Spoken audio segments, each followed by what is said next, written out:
Hallelujah. Thank you, Holy Spirit. Thank you, Lord. Thank you mighty power of holy ghost. Praise lord అండి. చాలా రోజుల తర్వాత మళ్ళీ okay వీడియోలు పెట్టడం నేను ప్రత్యేకంగా పెట్టాలనే ఉద్దేశం కాదు, కానీ ఈ దినాల్లో జరుగుతున్న యొక్క క్రైస్తవులమని చెప్పుకొని సో మనుషుల మీద దాడులు అంటే బాధ్యతలని లేకుంటే హక్కులని పోరాడే క్రైస్తవుల గురించి నేను మాట్లాడే అది కరెక్ట్ కాదు. క్రైస్తవులు అనే వాళ్ళు కుల మతానికి సంబంధించిన వాళ్ళు కానే కాదు. కానీ దళిత క్రైస్తవులు అని లేకుంటే పేద క్రైస్తవులు అని చెప్పుకునే వాళ్ళు అసలు నిజంగా కాదు. హక్కుల కోసం అసలు మాట్లాడకూడదు. చర్చి నిర్మాణాల గురించి వేరే వాళ్ళు కట్టుకునే వాటి గురించి అసలు మాట్లాడకూడదు. ఎందుకంటే మనది ఒకటే క్రీస్తునామాన్ని ప్రకటించడం కోసం. సో బైబిల్ చెప్పేది ఏంటంటే గల్తీ రాసిన పత్రిక 3వ అధ్యాయము 1 నుంచి 5 వచనాల వరకు, ఓ అవివేకులైన గల్తీలారా, మిమ్మల్ని ఎవడ భ్రమ పెట్టును సిలువేయబడిన వాడంటిగా యేసుక్రీస్తు మీ కళ్ళెదుట ప్రదర్శనబడింది కదా. ఇది మాత్రమే మీ వలన తెలుసుకుని కోరుచున్నాను. ధర్మశాస్త్రం వలన సంబంధ క్రియల వలన ఆత్మ పొందిరా, విశ్వాసంతో ఇనుట వలన పొందిరా. మీరంతా అవివేకులైతురా. మొదట ఆత్మానుసారంగా ఆరంభించి ఇప్పుడు శరీరసారంగా పరిపూర్ణగుదురా. వ్యర్థంగా ఇన్ని కష్టాలు అనిపించుతురా. అది నిజంగానే అర్థమవునా? ఆత్మ మీకు అనుగ్రహించి మీలో అద్భుతం చేయుచున్నవాడు ధర్మశాస్త్ర సంబంధ క్రియల వలన లేక విశ్వాసం తినటం వలన చేయుచున్నాడు. సో మనం యేసుక్రీస్తులోకి వచ్చింది కేవలము 2000 సంవత్సరాల క్రితము. మన కొరకు చనిపోయింది యేసుక్రీస్తుని నమ్మి వచ్చిన మనకి పరిశుద్ధాత్మ మనకు ఉచితంగా ఇచ్చాడు. ఆ పరిశుద్ధాత్మ పొందుకున్న మనము ఆయన నామంలో ప్రార్థన చేసి ఏమన్నా ఇప్పటివరకు జరుగుతూనే ఉన్నాయి, జరుగుతాయి కూడా. కానీ యేసుక్రీస్తుని కాకుండా లోకంలో ఉన్న చట్టాల్లోని యొక్క హక్కుల గురించి పోరాడే వాళ్ళైతే కనుక వాళ్ళు క్రీస్తు యొక్క ఆ యొక్క మార్గంలో నడిచేవాళ్ళు కాదు. సో అందులో మనము క్రైస్తవులని చెప్పుకోవడానికి బైబిల్ అసలు ఒప్పుకోదు. నేను అసలు చెప్పుకోలేను. ఎందుకంటే నా ప్రవర్తన, నా మాట తీరు, నేను ప్రార్థన చేస్తే జరిగే కార్యాలలో ఎదుటివాళ్ళు అనాల తప్పించేసి వాడు క్రీస్తు బిడ్డని నేను చెప్పుకోవాల్సిన అవసరం లేదు. క్రీస్తు నాలో ఉన్నాడు, ఆయన గురించి మాత్రమే చెప్తాను, ఆయన నామలో మాత్రమే ప్రార్థన చేస్తాను. అయితే ఏదన్నా అవాంతరం నువ్వు చేస్తున్న పనిలో ఒకవేళ వస్తుందా, అయితే దాన్ని ప్రార్థన ద్వారా జయాన్ని పొందుకోదా పిచ్చేసి రాజులు రాజకీయ నాయకులు నీకేమాత్రం సహాయం చేయరు. అవునా, ఈ భూమిని ఏ ధనవంతుడు నిన్ను ఆదుకోడు, నిన్ను ఉన్నత స్థితిలోకి తీసుకెళ్ళాడు. కాబట్టి చాలామంది ఇప్పుడు సోషల్ మీడియాలో మేము చూస్తున్న దాన్ని బట్టి చూస్తే చాలామంది 90% 90% మంది క్రైస్తవులు అని చెప్పుకొని ఆ యొక్క మార్గాన్ని విడిచి తిరుగుతూ ఉన్నారు. 10% మంది మాత్రమే ఈ యొక్క వాక్యానుసారమైన జీవితం కలిగి ఉన్నారు. వాళ్ళు ఇతరులతో పెట్టుకునే వ్యక్తులు కాదు. బైబిల్ చెప్తుంది, నిన్ను ద్వేషించేవాడి గురించి, నిన్ను బాధించేవాడి గురించి ప్రార్థన చేయమని, నీ శత్రువులని ప్రేమించమని. సో వాళ్ళ గురించి ప్రార్థన చేయాల్సిన బాధ్యత దేవుడు మనకు అనుగ్రహించున్నాడు. వాళ్ళ శత్రువులు చేసుకోవడానికి కానే కాదు. వాడు ఒక చెంప మీద కొడితే ఇంకో చెంప ఇమ్మని బైబిల్ చెప్తుంది. కాబట్టి వాడితో శత్రుతో పెట్టుకోవడం కానే కాదు, వాళ్ళని ప్రేమించాలి బైబిల్ చెబుతుంది. నేను అక్కడ చంపేసిన కూడా క్రీస్తు నా మహిమాత్మ స్తెఫాన్ లాగా, యేసు కుమారుడు అంటే యేసుక్రీస్తు లాగా ఒక ప్రార్థన చేయాలి. ప్రభువా వీరేం చేస్తున్నారు ఎరగ కనుక వీరిని క్షమించండి. సో నాకు కూడా ఈ మధ్యకాలం అదే సంభవించింది. సో నేను పెట్టుకునే మంచి స్థలంలో పడగొట్టేశారు. ఒకసారి కాదు 3 సార్లు పడగొట్టారు. కానీ ఏ ఒక్కరిని అనుసరించకుండా ప్రార్థన ద్వారా ప్రభుని అడుగుతున్నాను, సహాయం చేయడు దేవుడు.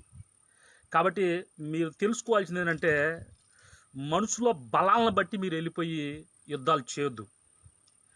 మనుషులతో యుద్ధము అసలు చేయొద్దు.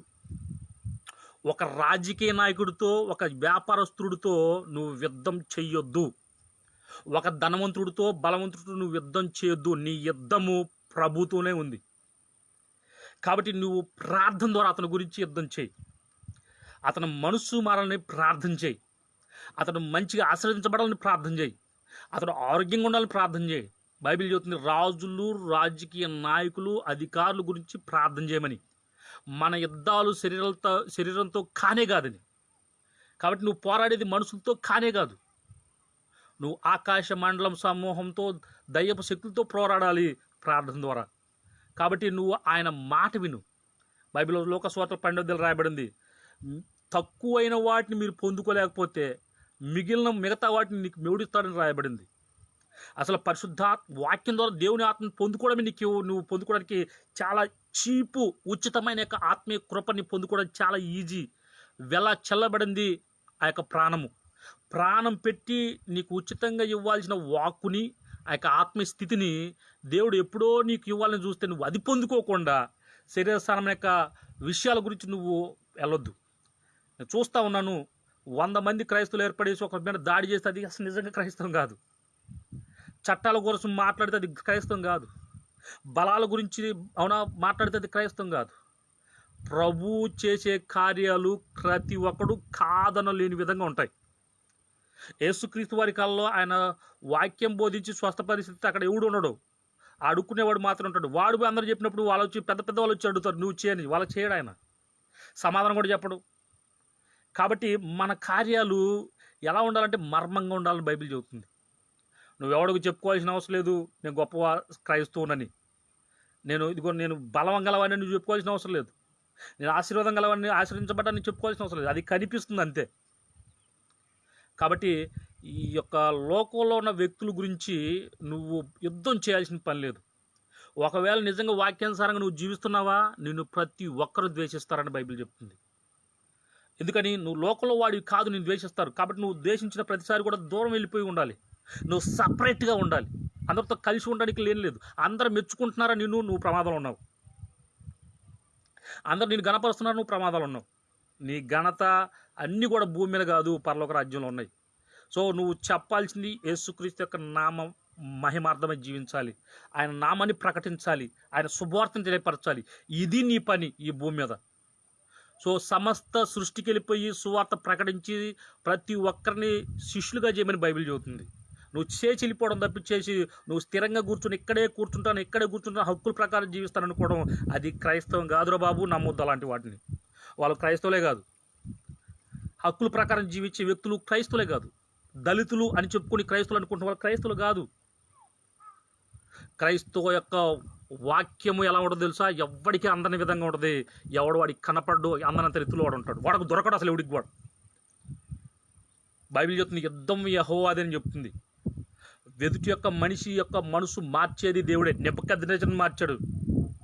ఈ భూమి ఉన్న మనుషులు వ్యక్తులు ఇప్పుడున్న వాళ్ళు గొప్పలు కాదు. సో ఏ దేవాలయం అయితే పడగొట్టించారు 70 సంవత్సరాల తర్వాత ప్రేరేపించాడు నెబుకద్నెజరు, పోయి నా బిడ్డలందరూ ఆ దేశాన్ని పంపించేసి ఇజ్రాయెల్ దేశానికి యెరూషలేములో మందిరం కట్టించమని. కాబట్టి నువ్వు యుద్ధాలు శరీరాలతో చేయొద్దు. ఇది దేవుని చిత్తం నీ జీవితంలో కానే కాదు. ప్రతి ఒక్కడు వాక్యాన్ని అనుసరించి జీవించాలనేది బైబిల్ కోరుకునేది. మీరందరూ అటు ఆత్మీయ జీవితం కలిగి ఉందురుగాక. మీరు శరీరసారంగా కాకుండా ఆత్మలో యుద్ధం చేయుదురుగాక. మీరు ప్రార్థన ద్వారా సమస్తం జయించే బిడ్డలుగా మారుదురుగాక. ప్రభువా, ఇదిగో ఈ యొక్క మధ్యకాలంలో చూస్తున్న ప్రభువా, ఆంధ్ర రాష్ట్రంలో కాదు ప్రతి రాష్ట్రంలో చూస్తూ ఉన్నాం హక్కుల కోసం పోరాటం. ప్రభువా, ఇదిగో ప్రభా, అంబేద్కర్ యొక్క ఆ యొక్క ఆదర్శప్రాయం కోసము ధర్మశాస్త్ర ప్రకారం జీవించాలని కోరుకోవడం ప్రభా నీ చిత్తం కాదు.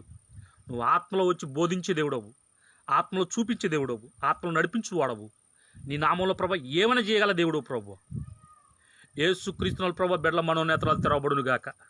ఈ లోకం నుంచి సపరేట్ అవును గాక. యేసునామములో ప్రతి ఒక్కరు ప్రభా నీ నా మహిమ వాడబడే కృపణ దయచేయండి. వేరుపరచండి యేసుక్రీస్తునామములో ప్రేమని, సంతోషాన్ని, సమాధానాన్ని, ఓర్పును, నిరీక్షణను, ఓపికను, ప్రభువా సహనాన్ని బిడ్డలకు దయచేయండి యేసునామములో. విశ్వాసాన్ని దయచేయండి యేసునామములో. పట్టుదలతో ప్రార్థించే నీ ఆత్మీయ జీవితం బిడ్డలకు కలుగునుగాక యేసుక్రీస్తునామములో. ప్రతి ఒక్కరు నీ బలాన్ని పొందుకుందురుగాక. ప్రతి ఒక్కరికి హృదయ స్వస్థ కలుగురుగాక. పడిపోయిన ప్రతి బిడ్డ ప్రభువా నీ యొక్క లేవనెత్తబడి అందరంత ఎత్తులో ప్రభువా నీ నామాన్ని మహింపరిచి గణపరిచి బిడ్డగా మారిపోదురుగాక. అయ్యా, ఇదిగో మా ఆంధ్ర రాష్ట్రంలో ఉన్న యొక్క ప్రభువా ముఖ్యమంత్రి ప్రభువా చంద్రబాబు నాయుడు గారి గురించి మేము ప్రార్థన చేస్తుండగా మంచి ఆరోగ్యం దయచేయండి. ప్రభువా కింద ఉన్న ఎమ్మెల్యేలు గారిని ప్రభువా, మంత్రులు గారి ప్రభువా మంచి ఆరోగ్యంతో జీవించే కృపణ దయచేయండి. సరైన పాలన ప్రభువా ఇదిగో నా రాష్ట్రానికి, దేశానికి దయచేయండి. దేశ అధ్యక్షులైన ప్రభువా ఇదిగో రాష్ట్రపతి గారిని, ప్రధానమంత్రి ప్రభా నరేంద్ర మోడీ గారి ప్రభా సంపూర్ణ ఆరోగ్యంతో జీవించండి. మంచి పరిపాలన దయచేయండి యేసునామములో. ఆ బిడ్డల యొక్క మనసులు ప్రభా ప్రేమతో నిండే కృపణ దయచేయండి. లంచం లేని ఆ దేశంగా మార్చండి యేసునామములో. అన్యాయం చేసే యొక్క బిడ్డల ప్రభువా ఇదిగో మనసులు మార్చండి యేసుక్రీస్తునామములో. సరైన పాలన ప్రభు బిడ్డ కలిగిన కృపను దయచేయండి. ప్రతి గ్రామానికి, ప్రతి రాష్ట్రానికి, ప్రతి దేశానికి ప్రభువ ఆశీర్వాదకరంగా జీవించే బిడ్డగా నీ బిడ్డలు మారిపోదురుగా కేసునవులు. సమాధానం కలిగుందురుగా కేసునవులు. సంపూర్ణ నీ స్వార్థ ప్రకటించే బిడ్డగా మారిపోదురుగా కేసుక్రీస్తునాములు. బలాన్ని చూపించుదురుగా కేసుక్రీస్తునాములు. ప్రతి ఒక్కరు అద్భుతాలు చేసే బిడ్డగా మారిపోదురుగాక, శిష్యులుగా మారిపోదురుగాక, ఉన్నతమైన స్థితిలో కెలుదురుగా కేసు. అది ఆశ్చర్యకరమైన నీ కార్యాల ప్రభు జరిగించుదురుగా కేసు. నేను ఆ మహిమగంత ప్రభు వాడబడే కృపను, శక్తిని, సామర్థ్యం ప్రభు బిడ్డలకు అనుగ్రహించమని యేసుక్రీస్తునామమున ప్రార్థిస్తున్న తండ్రి. ఆమేన్. Praise the lord.